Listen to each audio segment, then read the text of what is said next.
సంఘముల గురించి వింటూ వస్తున్నాం. ఈరోజు కొద్ది నిమిషాలు మనం నూతనమైన సంవత్సరంలోనికి ప్రవేశించబోతున్నాం. ఈ నూతనమైన సంవత్సరంలో ప్రవేశించబోతుండగా దేవుని యొక్క ప్రశస్తమైన కాపుదల భద్రత మనకుంది.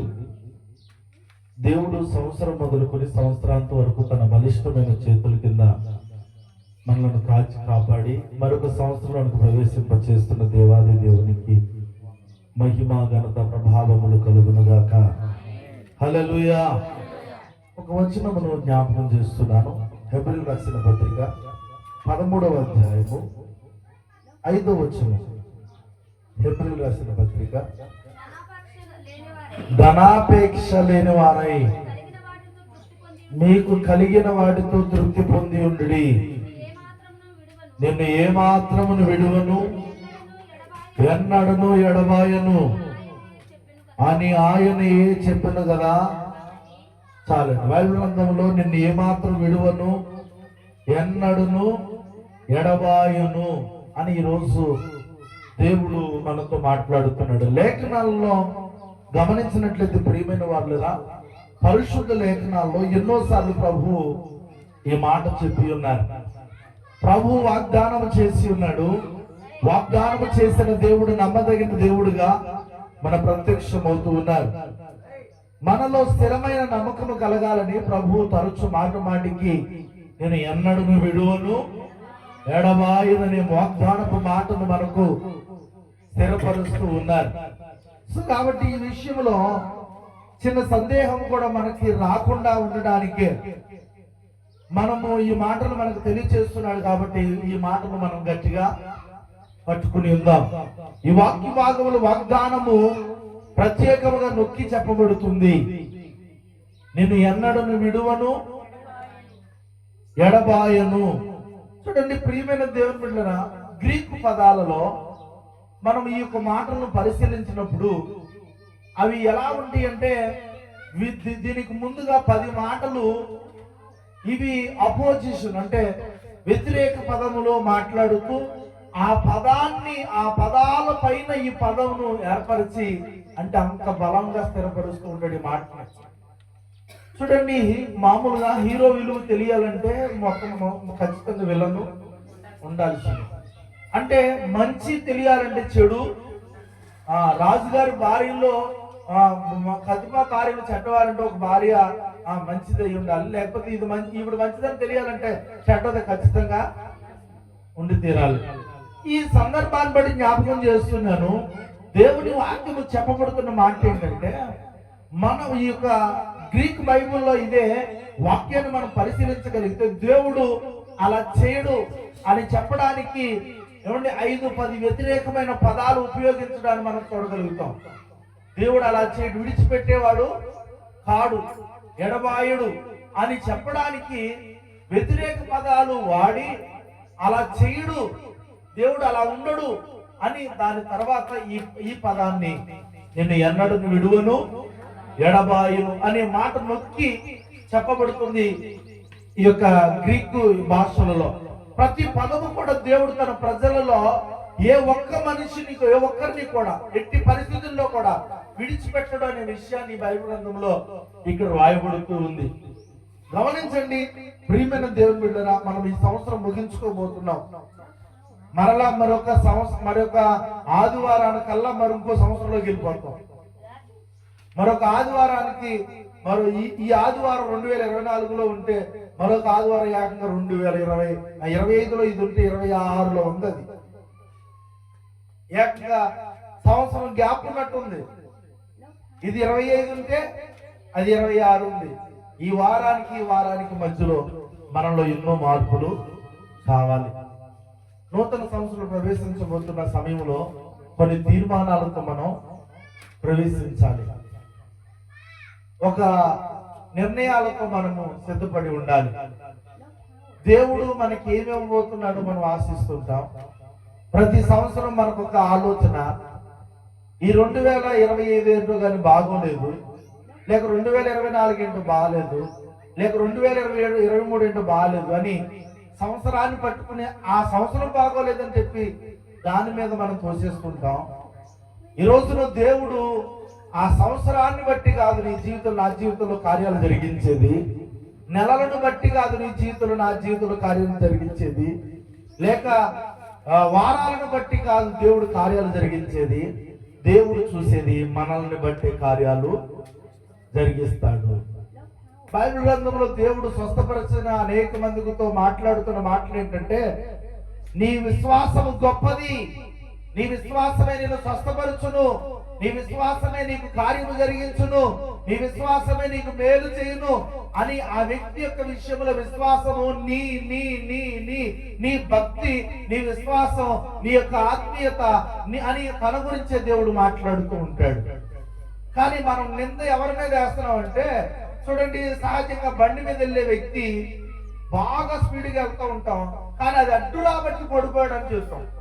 ఏదో అడ్డు రాబట్టి అంటే మనం పడిపోయిన సంగతి మనం మాట్లాడడం, ఎదుటిగా అడ్డొచ్చిన వారి మీద నిందను మోపేస్తాం. కాబట్టి చూడండి ప్రియమైన దేవుని బిడ్డలారా, మనం వెళ్ళగలిగే మార్గం ఖచ్చితంగా 199% సరైనదిగా ఉండాలి. అంటే సక్రంగా సజావుగా వెళ్ళేవారంగా ఉంటే యాక్సిడెంట్లు లోపరహితంగా మనం వెళ్ళగలం. లేదనుకుంటే మన ఇష్టరాజ్యంగా వెళ్ళామంటే, మన ఇష్టమైనట్లు వెళ్ళామంటే, మనకు నచ్చినట్లు వెళ్ళామంటే, ఎలా పడితే అలా వెళ్ళామంటే ఖచ్చితంగా యాక్సిడెంట్లు జరిగే తీరుతాయి. కాబట్టి ఈ రోజున బైక్ తోలే మనలో కూడా జాగ్రత్తలు ఉండాలి. ఎలా ఉండాలో అలాగుననే ఈ రోజున ఆ సంవత్సరంలో ప్రవేశించావా, ఆ నెలలో ప్రవేశించావా, ఆ వారంలో ప్రవేశించావా, ఆ రోజులో ప్రవేశించావా, అయితే ఏమి అయినప్పటికీ కూడా దేవుడు చూసేది మాత్రం మనల్నే. అర్పించే వాటికంటే అర్పించే మనిషే దేవునికి ముఖ్యం. హల్లెలూయా. కయ్యేను హేబేలు దేవునికి అర్పణ చెల్లించారండి. చాలా మందికి అడుగుతూ ఉంటాం, ఏమండి కయ్యేను అర్పణ ఎందుకు సేకరించలేదు, హేబేలు అర్పణ ఎందుకు సేకరించాడు అని చెప్పేసి అడిగినప్పుడు చాలా మంది తెలుగు ఏమని చెప్తారంటే, ఆయన మాంసాహారం చెల్లించాడు, ఈయన కూరగాయలను చెల్లించాడు. దేవునికి ఆహార లోపములు ఏమైనా, ఆహారం యొక్క విషయంలో హెచ్చుతగ్గులు ఉంటాయా? బైబిల్ గ్రంథంలో అలా అనుకుంటే దేవుడు ఏమన్నాడంటే, ఉదయం సరిగా లేకుండా మాంసాహారం పెట్టు వారింటికి వెళ్ళటం కంటే నిన్ను ప్రేమించి కారకాయలు కూరగాయలు పెట్టి వారి ఇంటికి తినుట శ్రేష్టం మేలు అంటాడు. హల్లెలూయా. లోపల కుశుద్ధం పెట్టుకుని, కుళ్ళు పెట్టుకుని, కోపం పెట్టుకుని, మనసులో ఏదో దాచిపెట్టుకుని నీకు మాంసాహారాలు పెట్టి టేబుల్ నిండా పలహారాలు పెట్టి భోజనం పెట్టి వారి ఇంటి దగ్గర భుజించడం కంటే లేని వారి ఇంట మంచి ప్రేమ కలిగి ఉండి వారి ఇంటి కాడ ఆకుకూర తినడం శ్రేష్టం అని చెప్పి రాయలేదా? దేవునికి ఆ తినే ఆహార పదార్థములను బట్టి హెచ్చుతగ్గులేమి లేదు. కానీ నేను కయ్యేను హేబేలు యొక్క అర్పణను దేవుడు చూడట్లేదు, కానీ దేవుడు ఏమని చూస్తున్నాడంటే అర్పించే మనుషుని చూస్తున్నాడు. ఈ రోజున 2024 దేవుడు చూడలేదు, 2025 కాదు, 2026 కాదు. మనుషులకు వెళ్ళే ఈ తారీఖు నాకు మంచిది కాదు, ఆ సంఖ్య మంచిది కాదు, కొంతమంది 8వ సంఖ్య మంచిది కాదంటారు, కొంతమంది 3 వెళ్ళకూడదు అంటారు, కొంతమంది ఏమో 7 ఉండకూడదు అంటారు, కొంతమంది ఏమో 6 ఉండకూడదు అంటారు. ఇలాంటివన్నీ వారంటారు, కానీ దేవుడికి అట్లాంటివి ఏమి కూడా లేనే లేవు సుమా. దేవునికి హెచ్చుతగులు లేవు. దేవుడు భూలోకములో సృష్టించిన ప్రతి ఒక్కటి కూడా మంచిదిగానే సృష్టించాడు. ఆది కాండంలో దేవుడు సృష్టించిన 6 దినములలో సృష్టించడిని కూడా దేవుడు మంచిదిగానే ఏర్పాటు చేశాడు. ఇదిగో దేవుడు ఈ యొక్క జలముల పైన, అగాధముల పైన, ఇదిగో ప్రియమైన దేవుడి బిడ్డలారా, చీకటి కమ్మి ఉంటే దేవుడు ఏం చేశాడంటే వెలుగును కలగజేసి వెలుగును చీకటిని వేరు చేశాడు.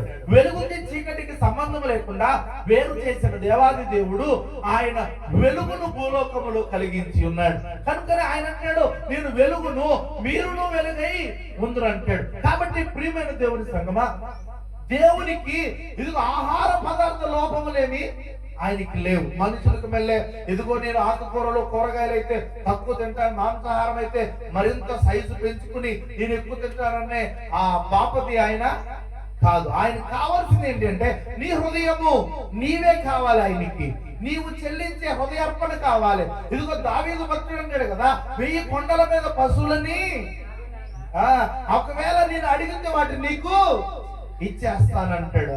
కానీ అవి కోరువాడు నీవు కావే. హల్లెలూయా. బలి అర్పణ కోరువాడు కాదాయన. కొమ్ములు దిగిన పొట్టేలను, కొమ్ము కలిగిన ఎద్దు మాంసాలను ఆయన కోరువాడు కాడైనా. ఆయనకు కావాల్సింది విరిగి నలిగిన హృదయమే ఆయనకు నిజమైన బలి. దేవుడు నిన్ను కోరుతున్నాడు సుమా. నీవు కావాలి ఆయనకి. నీవు చేసే భక్తి కావాలి, నీవు చేసే ప్రార్థన కావాలి, నీవు చూపే యథార్థత కావాలి, నీవు మాట్లాడే సత్యము కావాలి, నీవు జీవించే నమ్మకమైన నీతియుక్తమైన సత్యమైన జీవితం కావాలి.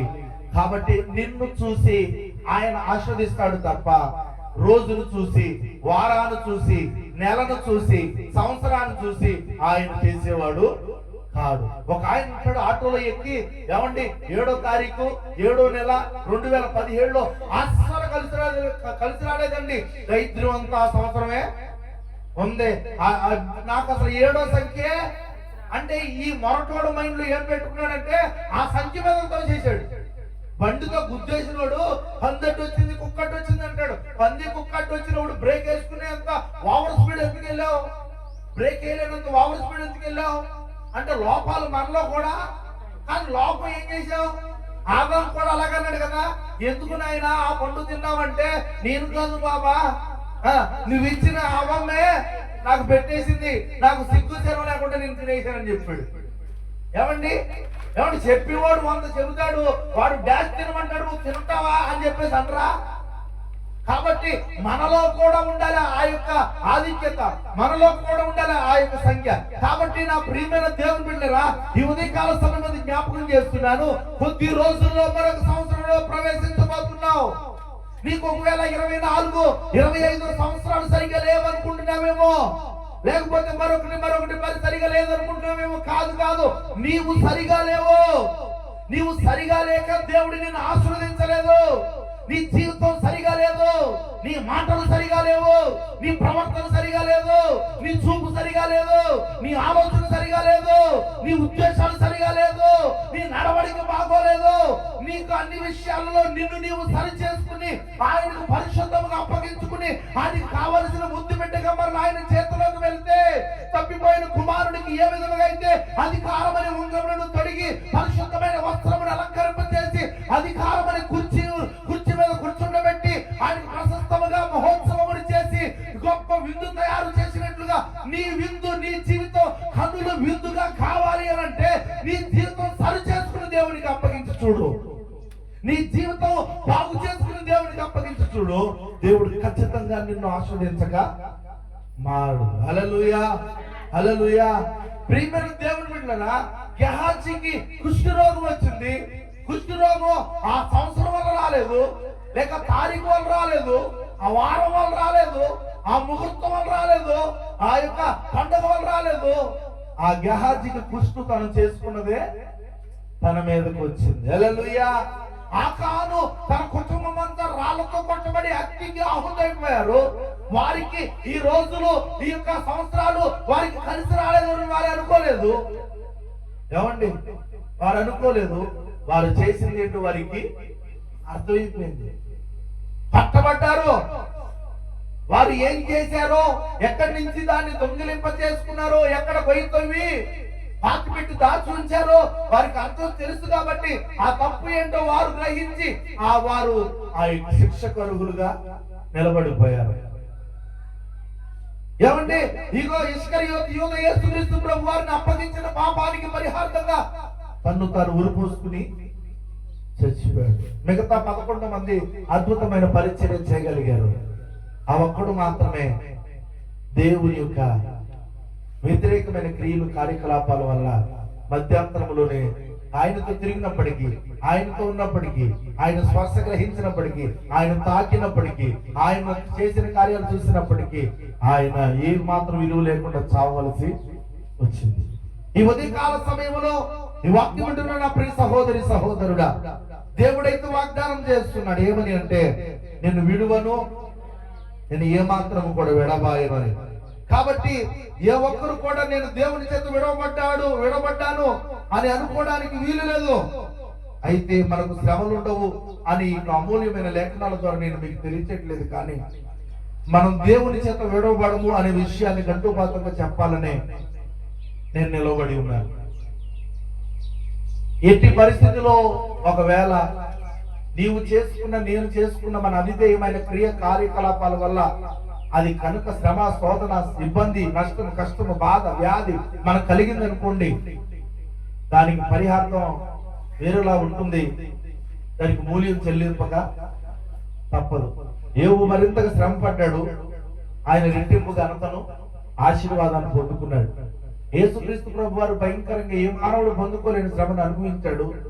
కనుకనే యేసుక్రీస్తు ప్రభు వారి గురించి వ్రాయబడుతున్న మాట, ప్రతి నాలుక ఈ నామమును ఒప్పుకోవాలా, ప్రతి మోకాలు ఆ నామముగా ఒప్పుకోవాలా, ప్రతి వారు ఆ నామమును అన్ని నామముల కంటే పైనామముగా హెచ్చించాలని ఆయన హెచ్చించబడ్డాను గల కారణం ఆయన పడిన నింద, బాధ, శ్రమ, కరువు, కష్టం, ఇబ్బంది ఎన్నో పడి ఆయన సహించి, వహించి, ప్రేమించి స్వీకరించాడు. కనుకనే ఆయన బహుగా ఆశీర్వదించబడి యేసుక్రీస్తు ప్రభు వారు ఏమండి రెట్టింపు ఘనతను పొందుకుని ఉన్నారు. హల్లెలూయా, హల్లెలూయా. కాబట్టి ప్రియమైన దేవుని బిడ్డలారా, ఈరోజు మన జీవితంలో కూడా ఒకవేళ మనం చేసుకున్న వాటి వలన ఒకవేళ ఇబ్బంది పడి, శ్రమపడి, కష్టపడి, నష్టపడి అనేకమైన రోగాలు పాలవుతున్నామేమో. అలాగైతే కనుక బైబిల్ గ్రంథంలో చాలా మంది పడి ఉన్నారు. ఆదాము అవ్వలు దేవునికి అవిధేయంగా పనిచేశారు. దానికి ప్రతిఫలంగా ఇదిగో భూలోకానికి వచ్చి వారి చెమట కార్చి శ్రమపడి ప్రసవ వ్యాధులతో బిడ్డలను కానీ ఆయనేమో మోకాలరిగిపోయేటట్టు పనిచేసి ఎంత వేదనకరమైన జీవితం అనుభవించవలసి వచ్చిందో. అప్పటికి ఆ మహిమ జీవితం, అప్పటికి కష్టపడిన జీవితం, ఆ కష్టం లేని జీవితం, ఏ మాత్రం ఆకలి యొక్క ఆ అరుపులు లేని జీవితం జీవించి ఆదాము అవ్వలు ఒక్కసారిగా వారు చేసిన దానికి పరిహార్థంగా ఎన్నో శ్రమలు అనుభవించాల్సి వచ్చింది. మనమంతటా మనం గనక చేయగలిగితే, చేసుకున్నవి ఉంటే గనక దానికి మూల్యం చెల్లించాలి. మనం చేసుకోకుండా కూడా, మనం ఏమి చేయకుండా కూడా మన మీద నిందొస్తే ఖచ్చితంగా దేవుడు మేలు చేస్తాడు. హల్లెలూయా, హల్లెలూయా. కాబట్టి నా ప్రియమైన దేవుని బిడ్డలారా, దేవుడు మనము కలిగి ఉన్న భక్తి జీవితానికి ఆయన అంటాడు కదా, వాని క్రియల చొప్పున ప్రతి వానికి సిద్ధపరిచిన జీవితం నా యొద్ద ఉన్నది. ఎవరి జీతం? నీవు ఖచ్చితంగా ఉండి శ్రమ పడితే దాని జీతం దాందే. నీవు కొట్టిల్లిపోయి పడిపోయి లోకంలో చెడిపోయి ఉంటే కనుక దాని జీతం దాంది అనే విషయాన్ని మీకు తెలియచేస్తున్నాను. ద్వితీయోపదేశకాండం 31:8లో రాబోతున్న నూతన సంవత్సరానికి దేవుడు ఒక వాగ్దానం నీతో మాట్లాడాలనుకుంటున్నాడు. నీ ముందర నడుచువాడు యెహోవాయే, ఆయనే నీకు తోడయుండును, ఆయనే నిన్ను విడువడు, ఎడబాయుడు, భయపడకుము, విస్మయమందకుమని ఇశ్రాయేలీయులకు అందరి ఎదుట హతాంతనితో చెప్పాను. హల్లెలూయా. 2026వ సంవత్సరం గురించి ఇదైనా ఎలా ఉంటుందో లేక బాగుంటుందో లేదో అనుకుంటున్న తరుణంలో ఒక విషయం జ్ఞాపకం చేస్తున్నాను. మనం సరిగ్గా ఉంటే, మనం ఖచ్చితంగా ఉంటే దేవుడు కార్యం మన జీవితంలో చేస్తాడు. హల్లెలూయా, హల్లెలూయా. కొంతమంది పేషెంట్లు అంటారు, ఏమండి నేను వైద్యం చేయించుకోనండి, నాకు వద్దు వైద్యం, అసలు నాకు వైద్యం వద్దు, మీరు నాకేం వైద్యం చేయదు. పక్కన వాళ్ళు అంటారు వైద్యం చేయండి అలాగంటాడు. డాక్టర్ గారు అంటారు, పేషెంట్ సహకరించకుండా మేమేమి చేయలేమండి. అతను సహకరించాలి అన్ని విషయాలు, అతను నమ్మాలి, అలాగే అతను మెడిసిన్ తీసుకోవాలి, మేము ఏం చెప్తే అది చెయ్యాలి అని చెప్పేసి అన్ని చెబుతూ ఉంటారు. అదే ఆ పేషెంట్ ఒకవేళ నాకు వద్దు, నేను పోతాను, నేను నా వల్ల కాదు అని చెప్పేసారంటే డాక్టర్ ఏమి చేయలేడు. ఈ రోజున మనం కూడా పోతామని లోకంలో కలిసిపోయి లోకపు క్రియల్లో కలిసిపోతానంటే కనుక దేవుడు కూడా ఏమి చేయలేడు. నిన్ను ఆ నరకానికి లేక ఆ పాపానికి లేక ఆ శాతానికి లేక ఆ లోకానికి లేక ఆ విషయాల్లో నిన్ను విడిచిపెట్టేది తప్పితే ఏమాత్రం ఆయన కూడా, చాలా మంది అంటారు నిన్ను దేవుడు కూడా ఏం చేయలేడు అంటూ ఉంటారు. హల్లెలూయా. దేవుడు ఏమైనా చేయగలడు, కానీ నీ జీవితాన్ని ఆయన సమర్పితంగా అప్పగించాలనే విషయాన్ని తెలియజేస్తున్నాను. ప్రియమైన వాళ్ళరా, బైబిల్ గ్రంథంలో యెహోషువ 1:5 అంటాడు కదా, యెహోషువ 1:5 చూద్దాం. నీవు బ్రతుకు దినములన్నిటను ఏ మనుషుడు నీ ఎదుట నిలవలేకయుండును. నేను మోషేకు తోడై ఉన్నట్లు నీకును తోడై ఉండును. హల్లెలూయా, హల్లెలూయా. ఈ రోజు గొప్ప వాగ్దానంతో, నూతన సంవత్సరంలో ఒక సమర్పణ జీవితంతో, ఒక నిర్ణయంతో, ఒక తీర్మానంతో దేవుడు మనలను ప్రవేశింప చేయాలని వాగ్దానం చేస్తున్నాడు. నేను నీకు తోడై యుందును. బైబిల్ ప్రియమైన దేవుని బిడ్డలారా, నీవు బ్రతుకు దినములన్నిటను ఏ మనుషుడు నీ ఎదుట నిలపలేక ఉండునట్లును. హల్లెలూయా, హల్లెలూయా. నేను మోషేకు తోడై ఉన్నట్లు నేను నీకును తోడై ఉందును. మోషే అంటాడు కదా, అయ్యా నీ సన్నిధి నాకు తోడుగా ఉండని ఎడల ఒక్క అడుగు నేను ముందుకి వేయలేను. నువ్వు నాకు తోడై ఉంటేనే గాని నేను ఈ ప్రయాణంలో కొనసాగింప చేయగలను. 8 లక్షల కాల్బలగమైన జీవిత ప్రజలను, 800 లక్షల మంది ప్రజలను ఒక్క నాయకుడైన మోషే నడిపించడానికి కారణం ఒక్కడం వల్ల కాదు, అది దేవుడే ఆయనకు తోడై ఉన్నాడు. సొలొమోను అంటాడు, అయ్యా నా పితరుల వంటి దావీదు వంటి, నా తండ్రి దావీదు వంటి జ్ఞానుని నేను కాను. నా బుద్ధి జ్ఞానములు నీ ప్రజలను పరిపాలించడానికి నాకు కాదు, నీ జ్ఞానం నాకు. అంటే దేవుడి సహాయం అర్థించాడు రాజు, దేవుడి సహాయం అర్థించాడు ఈ యొక్క మోషే గారు. ఈయన మనం కూడా ప్రియమైన వాళ్ళరా, నీ ఇష్టరాజ్యముగా, నీ ఇష్టముగా నీవు నీ యొక్క వృత్తిని, నీ పనిని, నీ ప్రయాణాన్ని, నీ యొక్క ప్రయత్నాలను చేస్తున్నావేమో, దేవుడు తోడై ఉంటే గాని మనం ఫలించలేము. సుమి నాకు వేరుగా ఉండి మీరేమేమో చేయలేరంటాడు. కాబట్టి దేవుడు మనతో ఆయన ఉంటే గాని మన జీవితము ఫలభరితము కాదు. ద్వితీయోపదేశకాండం 31:6 అంటాడు కదా, భయపడకుడి, వారిని చూచి దిగులు పడకుడి, నీతో కూడా వచ్చువాడు నీ దేవుడని యెహోవాయే, ఆయనే నిన్ను విడువడు, నిన్ను ఎడబాయడు. హల్లెలూయా. గొప్ప వాగ్దానం. ఇలాంటి వాగ్దానాలు చాలా చేశాడండి బైబిల్ గ్రంథంలో. కారణం ఏంటంటే నీలో ఉన్న అసందేహమును తొలగించడానికి, నీలో ఉన్న ఆ కొంత ఏదైతే ఉందో కలవరాన్ని తీసివేయడానికి, మరింతగా నిన్ను బలపరుస్తూ ఈ మాటలు నీ ముందు ఈ రోజు పెడుతూ నూతన సంవత్సరంలో ప్రవేశింప చేయాలని దేవుడు కోరుతున్నాడు. కాబట్టి ప్రియమైన దేవుని బిడ్డల సమూయేలు, మొదటి సమూయేలు 12వ అధ్యాయము 22వ వచనం చూద్దాం. మొదటి సమూయేలు 12:22. యెహోవా మిమ్మును తనకు జనముగా చేసుకొనుటకు ఇష్టము కలిగి ఉన్నాడు, తన ఘనమైన నామము నిమిత్తము తన జనులను ఆయన విడనాడడు. హల్లెలూయా. నిన్ను ఎలా చేసుకున్నాడంటండి? మిమ్మును తనకు జనముగా చేసుకొనుటకు ఇష్టము కలిగి ఉన్నాడట. అలాగే తన ఘనమైన నామము నిమిత్తము తన జనులను ఆయన ఎన్నడు విడనాడడు. హల్లెలూయా, హల్లెలూయా. కాబట్టి ప్రియమైన దేవుళ్ళరా, మన జీవితంలో ఏ మాత్రం కూడా దేవుడు విడిచిపెట్టేవాడు కాదు. మనకు తెలియని దారుల్లో ప్రయాణించడానికి మనం ఒకవేళ సమ్మతించబడ్డామేమో, ఒకవేళ ఆ మార్గము నీకు అగమ్య గోచరముగా ఉందేమో. ఎడారి త్రోవలో నే నడచిన, ఎరుగని మార్గములో నన్ను నడిపిన, నా ముందు నడచిన జయవీరుడా, నా విజయ సంకేతమా. ఎడారి త్రోవలో నే నడచిన, ఎరుగని మార్గములో నన్ను నడిపిన, నా ముందు నడచిన జయవీరుడా, నా విజయ సంకేతమా. నీవే నీవేరా, నీవే నీవేరా ఆనందము, నీవే నీవే నా అతిశయము, నీవే నా ఆనందము. సుమధుర స్వరముల గానాలతో, వేలాది దూతల కలములతో కొనియాడబడుతున్న నా యేసయ్యా, నీకే నా ఆరాధన.